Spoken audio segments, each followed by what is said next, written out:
तो चलिए प्यारे बच्चों, आज के क्लास में हम लोग पढ़ने वाले हैं क्लास 12 फिजिक्स का 35 VVI ऑब्जेक्टिव क्वेश्चन। ये सारे प्रश्न आपके बोर्ड परीक्षा की दृष्टि से काफी ज्यादा इंपॉर्टेंट है, तो आज के क्लास को आप सभी लास्ट तक देखिएगा और इन सारे प्रश्न का आंसर अच्छे से याद कर लीजिएगा। ओके, चलिए क्लास को स्टार्ट कर लेते हैं। और पहला सवाल आपके फोन के स्क्रीन पर है, लगाओ इसका क्या होगा इसका करेक्ट जवाब। की किसी गोलीय पृष्ठ के अंदर यदि +Q आवेश रख दिया जाए तो संपूर्ण पृष्ठ से निकलने वाला वैद्युत फ्लक्स क्या होगा। बताओ आप सभी कि यदि किसी गोलीय पृष्ठ के अंदर +Q आवेश यानी पॉजिटिव टाइप चार्ज रख दिया जाए तो संपूर्ण पृष्ठ से निकलने वाला वैद्युत फ्लक्स क्या होगा। आपको पता होना चाहिए कि चार्ज दो प्रकार के होते हैं, एक होते हैं पॉजिटिव टाइप और दूसरा होता है निगेटिव टाइप।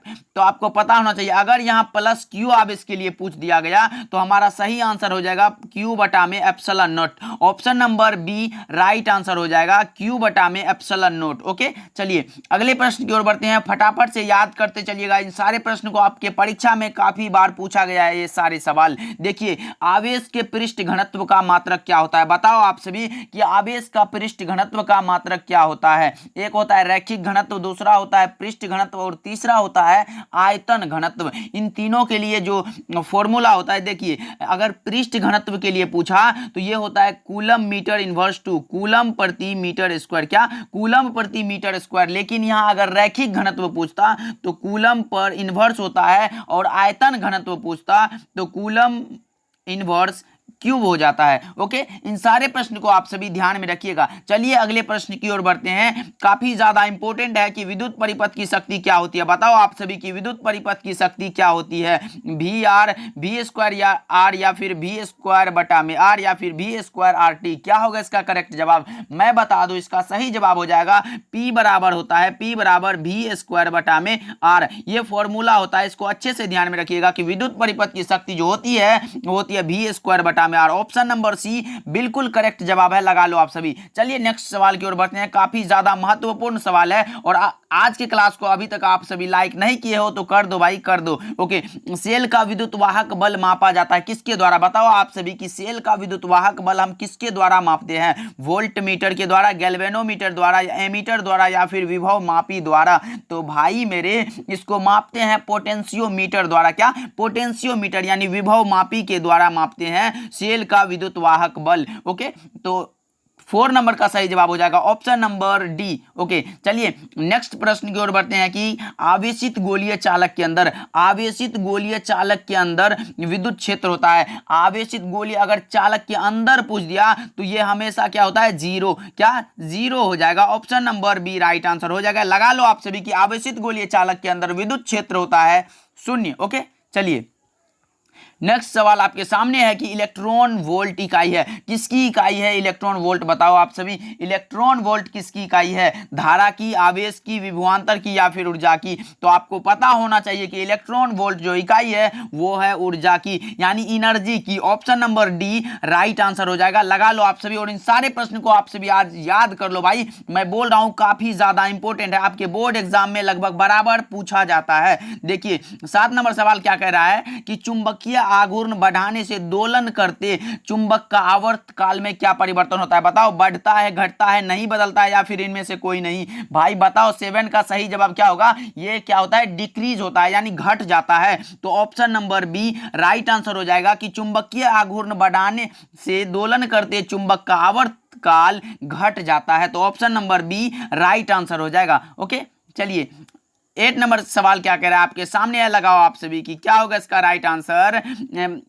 25 वोल्ट और 220 25 वाट और 220 वोल्ट तथा 100 वाट और 220 वोल्ट के दो बल्ब में प्रतिरोध ज्यादा किस में होगा। बताओ आप सभी, 25 वाट का 100 वाट का, दोनों का या फिर इनमें से कोई नहीं। तो मैं बता दूं इनमें से ज्यादा होगा 25 वाट का। Option number A right answer हो जाएगा। ओके, चलिए नेक्स्ट प्रश्न की ओर बढ़ते हैं जो कि काफी ज्यादा इंपॉर्टेंट है टीवी प्रसारण के लिए। ये भाई आपके बोर्ड एग्जाम में पूछा गया है बराबर कि टीवी प्रसारण के लिए जिस परास आवृत्ति का प्रयोग होता है वो कौन सा है। बताओ, ये होता है 30 से 300 मेगाहर्ट्ज। क्या 30 से 300 मेगाहर्ट्ज, जो कि ऑप्शन नंबर डी में दिया गया है 30 से 300 MHz। ओके, चलिए HZ मतलब हुआ हर्ज, मेगा हो गया। चलिए नेक्स्ट सवाल की ओर बढ़ते हैं जो कि आपके लिए काफी ज्यादा इंपॉर्टेंट है। देखो एन टाइप अर्धचालक का एन टाइप अर्धचालक प्राप्त करने के लिए जर्मेनियम से मिलाया गया अपद्रव्य क्या होगा? एन टाइप के लिए पूछा गया है भाई। एन टाइप के लिए बताओ आप सभी, चतुसंयोजक, त्रिसंयोजक या फिर पंच संयोजक या फिर इनमें से कोई नहीं? तो बताओ आप सभी 10 का सही जवाब क्या होगा? ये होता है पेंटावैलेंट। क्या? पेंटावैलेंट यानी पंच संयोजक होता है। Option number C right answer हो जाएगा। लगा लो आप सभी, सही जवाब है। चलिए क्लास को आप सभी लाइक करते चलेंगे स्टूडेंट्स, क्लास को लाइक करते चलिएगा। ओके 11 का बताएंगे, दो प्रतिरोध 3:4 के अनुपात में समांतर क्रम में जुड़े हैं तो इनमें उत्पन्न उष्मा के परिणामों का अनुपात क्या होगा भाई? उत्पन्न उष्मा के परिणामों का अनुपात हो जाएगा 4:3। ऑप्शन नंबर कौन सा? ऑप्शन ए राइट आंसर हो जाएगा। लगा लो ऑप्शन ए सही जवाब हो जाएगा। समांतर क्रम में जुड़ा है इसलिए 4:3 हो जाएगा। चलिए अगले प्रश्न की ओर बढ़ते हैं कि एक परावैद्युत समांतर पट्टिका संधारित्र की पट्टिकों के बीच डाल देने पर, देखो एक परावैद्युत समांतर पट्टिका संधारित्र की पट्टियों के बीच डाल देने पर धारिता का मान क्या होता है? बताओ 12 का सही जवाब क्या होगा? ये बढ़ता है। क्या? बढ़ जाता है। एक परावैद्युत समांतर पट्टिका संधारित्र की पट्टियों के बीच अगर डाल देते हैं तो संधारित्र की धारिता का मान बढ़ जाता है। तो option number A right answer हो जाएगा। लगा लो आप सभी। देखिए आपके सामने है 13 नंबर सवाल। बताओ क्या होगा? विनाशी व्यतिकरण के लिए पथांतर पूछा गया है। बताओ आप सभी, विनाशी व्यतिकरण के लिए जो पथांतर होता है n+1 इंटू λ/2 होता है। λ/2 ऑप्शन नंबर सी में दिया गया है। लगा लो n+1 इंटू λ/2 होता है। Option number C right answer हो जाएगा। ओके आपके सामने 14 नंबर सवाल की 1.5 अपवर्तनांक वाला एक उत्तल लेंस है जिसमें 1.33 अपवर्तनांक के पानी में डुबाते हैं तो यह व्यवहार कैसा करेगा भाई? यह व्यवहार कैसा करेगा? बताओ आप सभी 14 का सही जवाब क्या होगा? यह व्यवहार करता है उत्तल लेंस की तरह। क्या? उत्तल लेंस की तरह। Option number A right answer हो जाएगा। चलिए अगले प्रश्न की ओर बढ़ते हैं जो कि काफी ज्यादा इंपॉर्टेंट है कि पूर्ण तरंगी दिष्टकारी में, पूर्ण तरंगी दिष्टकरण में यदि निवेश आवृत्ति 50 Hz हो तो निर्गम आवृत्ति क्या होगी? 50 Hz। ये 100 Hz हो जाएगा student. Option number B right answer हो जाएगा। चलिए नेक्स्ट सवाल की ओर बढ़ते हैं। 16 नंबर सवाल हमारा क्या कह रहा है? देखिए आपके सामने है 16 नंबर सवाल की जब प्रकाश एक माध्यम से दूसरे माध्यम में प्रवेश करता है तो कौन सी राशि परिवर्तित नहीं होती है? तरंगदैर्घ्य, आवृत्ति, चाल या फिर आयाम? 16 का सही जवाब क्या होगा? बताओ आप सभी। तो ये फ्रीक्वेंसी यानी आवृत्ति जो है आवृत्ति इसका परिवर्तित नहीं होती है। तो option number B right answer हो जाएगा। लगा लो आप सभी, सही जवाब है और अच्छे से याद करते चलिए आप सभी। देखिए आपके सामने है 17 नंबर सवाल की इनमें से कौन विद्युत क्षेत्र में विक्षेपित नहीं होता है? बताओ आप कि विद्युत क्षेत्र में विक्षेपित नहीं होने वाला कौन सा किरण है? गामा किरणें, एक्स किरणें, पराबैंगनी किरणें या फिर कैथोड किरणें? तो यह हो जाएगा 17 का सही जवाब कैथोड रेज। क्या? कैथोड रेज विक्षेपित नहीं होती है, तो विक्षेपित यानी डिफ्लेक्टेड नहीं होती है। तो ऑप्शन नंबर डी लगा लो, कैथोड रेज हो जाएगा। चलिए नेक्स्ट सवाल की ओर बढ़ते हैं। 18 नंबर सवाल क्या कह रहा है कि चुंबकीय विषुवत रेखा पर नमन कोण का मान क्या होता है? बताओ यहाँ मन लिखा गया है, मान होगा। तो चुंबकीय विषुवत रेखा पर नमन कोण का मान होता है 0 डिग्री। कितना? 0 डिग्री। तो option number A right answer हो जाएगा। लगा लो आप सभी, ऑप्शन ए बिल्कुल करेक्ट जवाब है। चलिए नेक्स्ट सवाल की ओर बढ़ते हैं जो कि काफी ज्यादा इंपॉर्टेंट है। बताओ आप सभी की यंत्र जो यांत्रिक ऊर्जा को विद्युत ऊर्जा में बदल देता है वह क्या कहलाता है? बताओ प्रेरण कुंडली, डायनेमो, ट्रांसफॉर्मर या फिर मोटर? क्या होगा इसका करेक्ट जवाब? बताओ आप सभी। तो यह होता है भाई डायनेमो। क्या? डायनेमो होता है। Option number B right answer हो जाएगा। लेकिन अगर विद्युत ऊर्जा को यांत्रिक ऊर्जा में बदलता तो वो मोटर होता, बट यहाँ यांत्रिक ऊर्जा को विद्युत ऊर्जा में बदला गया है तो यह डायनेमो के द्वारा होता है। चलिए नेक्स्ट सवाल की ओर बढ़ते हैं। देखिए किस दृष्टि दोष को दूर करने के लिए बेलनाकार लेंस का उपयोग होता है? बताओ आप सभी कि किस दृष्टि दोष को दूर करने के लिए बेलनाकार लेंस का उपयोग होता है? निकट दूरदृष्टिता या फिर जरा दृष्टिता या फिर स्टिग्मैटिज्म? तो भाई मेरे इसका सही जवाब हो जाएगा ऑप्शन नंबर डी स्टिग्मैटिज्म। क्या? स्टिग्मैटिज्म हो जाएगा, जिसको हम लोग अबिंदुकता बोलते हैं। ऑप्शन नंबर डी लगा लो, सही जवाब हो जाएगा। अगर यहाँ निकट दृष्टि दोष होता तो हम लोग अवतल लेंस का उपयोग करते हैं। दूरदृष्टि दोष के लिए हम लोग उत्तल लेंस का उपयोग करते हैं, ध्यान में रखिएगा, और बायोफोकल लेंस का उपयोग करते हैं जरा दृष्टि दोष के लिए। बट यहाँ पूछा गया है किस दृष्टि दोष में बेलनाकार लेंस का उपयोग करते हैं, तो वो होता है stigmatism. Option number D right answer हो जाएगा। चलिए नेक्स्ट सवाल की ओर बढ़ते हैं। जब हम किसी वस्तु को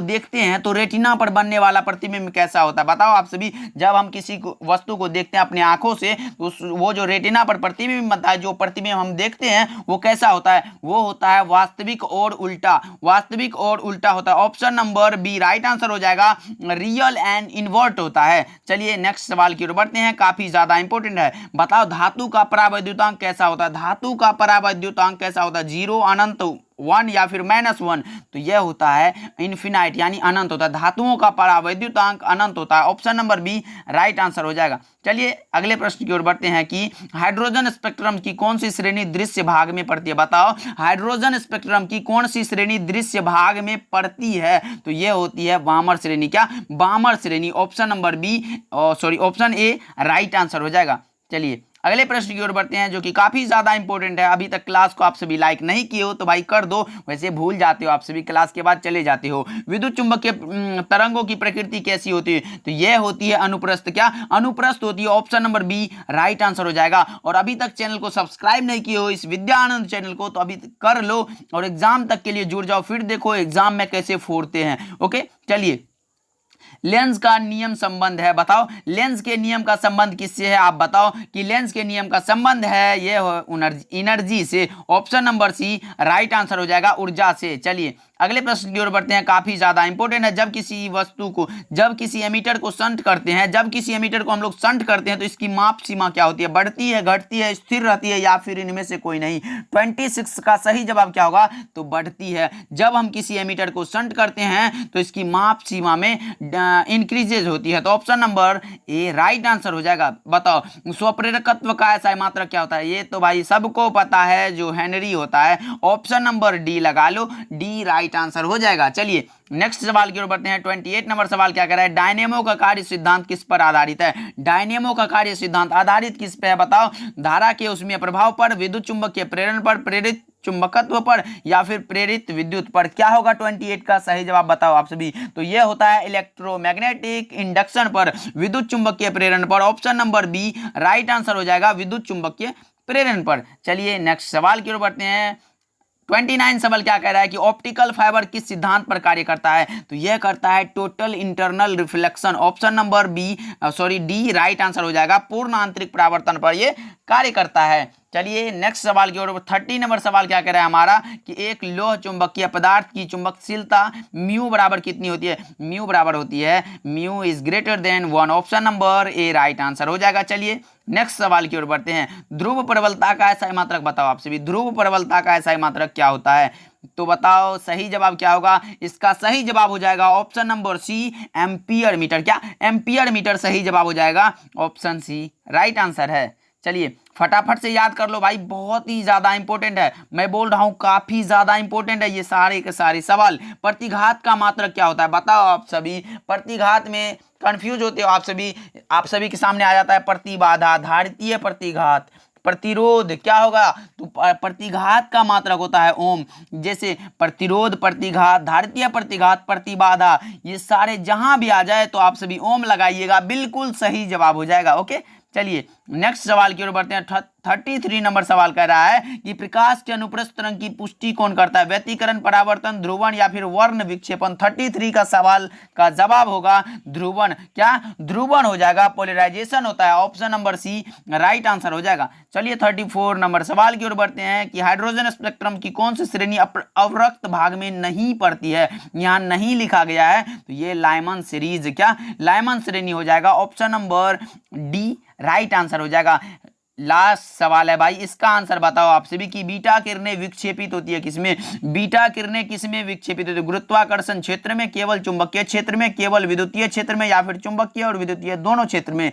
तो क्या होगा इसका करेक्ट जवाब? बताओ आप सभी। तो यह हो जाएगा चुंबकीय और विद्युतीय दोनों क्षेत्र में। ओके मैग्नेटिक एंड इलेक्ट्रॉनिक दोनों हो जाएगा। Option number D right answer हो जाएगा। तो आज का क्लास कैसा लगा कमेंट करके जरूर बताइएगा, और कितना सही कर पाए आप सभी ये भी बताइएगा। मिलते हैं अगले क्लास में, तब तक के लिए आप खूब मेहनत करो एंड बाय बाय।